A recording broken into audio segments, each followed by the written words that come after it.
soft skills que diferenciam o QA na prática, tá?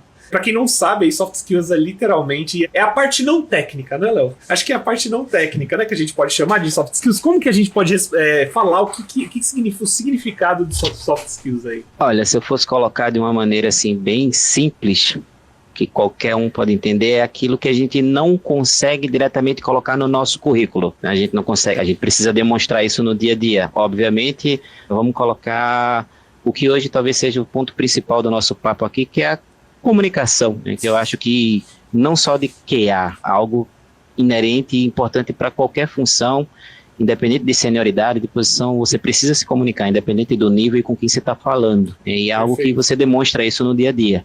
Isso é verdade. Isso é uma coisa bem interessante que você mencionou, viu, Léo?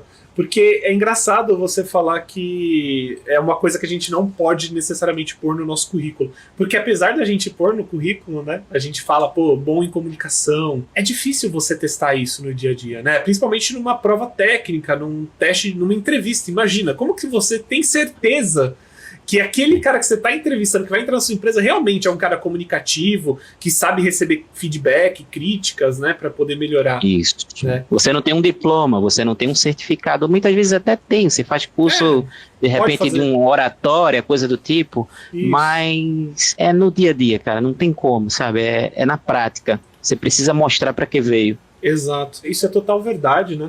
E uma coisa muito interessante sobre soft skills é que quando as pessoas estão entrando no mercado de trabalho de QA, ou elas estão migrando, ou elas entram no mercado de QA, eu sinto que a maioria das pessoas negligencia esse conhecimento de soft skills.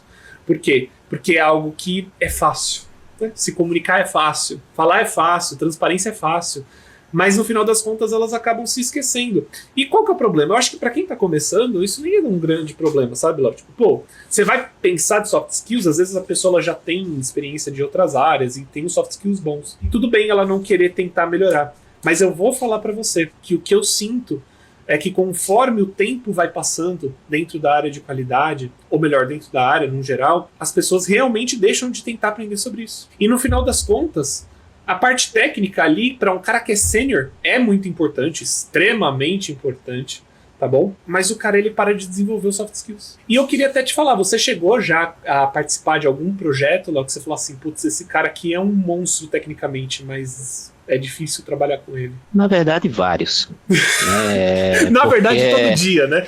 É comum. Por isso, é tão importante que a gente está aqui falando sobre esse tema. Lidar com profissionais independente da função, tá? Seja QA, seja desenvolvedor, que são ótimos tecnicamente falando, mas que tem esse déficit, né? Não se comunicam muito bem, é algo corriqueiro. E aí a gente tenta, num papel de liderança, melhorar isso, né? Ajudar a desenvolver, porque você precisa transitar dentro de um projeto, seja conversando com o seu par, né, que está ali do teu lado, seja conversando com o cliente, seja Perfeito. Conversando com alguém que acabou de entrar no time, e aí você precisa adequar a sua linguagem, né, de acordo com a função, de com quem você está falando. Tudo depende. Né? Verdade. E assim, Léo, eu até gostaria de falar aqui pra galera, uma das coisas que eu sinceramente eu posso falar que eu fui muito bem na minha carreira foi minha parte de soft skills. Eu sempre fui um bom jogador de time, né, team player que fala, né, eu sempre estive próximo dos times, querendo trabalhar, trazer comunicação, transparência. Como? Eu ia perguntar pra você, essa pergunta ela pode voltar depois pra mim, porque eu acho que eu tenho algumas coisas pra pontuar. Como que você acha que para uma pessoa que está no mercado de trabalho, o que realmente faz você se destacar em relação a soft skills? O que você sente? Porque assim, para quem não sabe, tá, gente, o Léo ele já tomou conta de alguns times, né, na parte de processos, de qualidade no geral.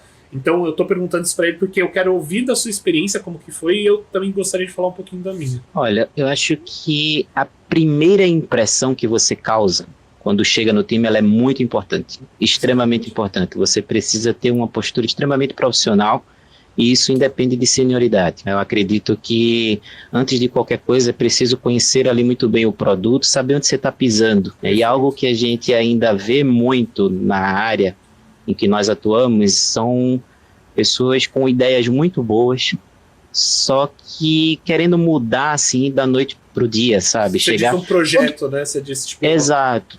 todo projeto ele vai ter melhorias para serem feitas. Perfeito. E eu acho que talvez o grande, não vou dizer o maior, mas um dos grandes erros de quem começa num projeto é talvez já chegar apontando o dedo e dizer, olha, isso aqui está errado, isso aqui não poderia ser dessa maneira. E daí você já cria uma barreira.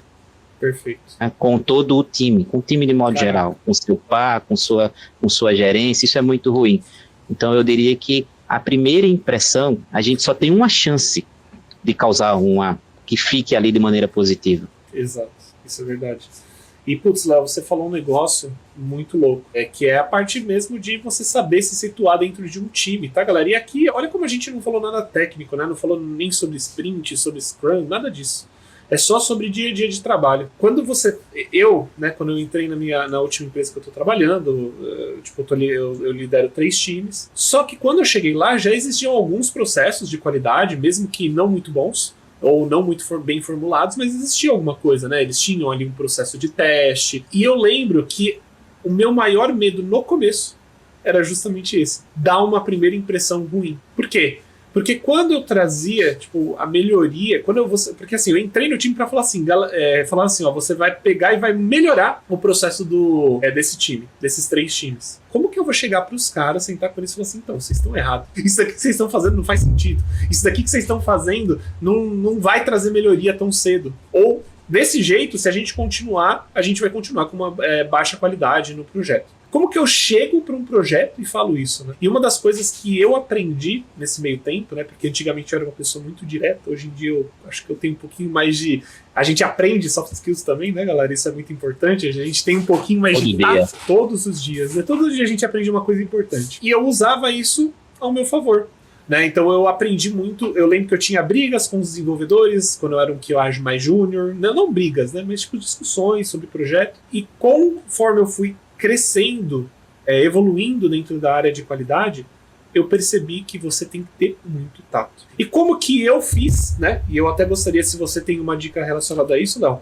Mas como que eu fiz para poder melhorar para eu poder chegar nesses times, mesmo falando que eles estão fazendo coisa errada. Então, a primeira coisa que eu faço galera, quando você tá indo atrás de melhorias e você pode tocar no tendão de Aquiles de alguma pessoa dentro do time, o ideal é trazer métricas, trazer razão para o projeto. Números, argumentos. Exatamente. Isso não precisa ser no primeiro dia e nem jogar isso na cara de todo mundo. Só que você, se você entender o projeto, né? Vamos imaginar que você está ali na sua primeira semana, você está tentando entender o projeto, como que ele funciona, para que ele serve.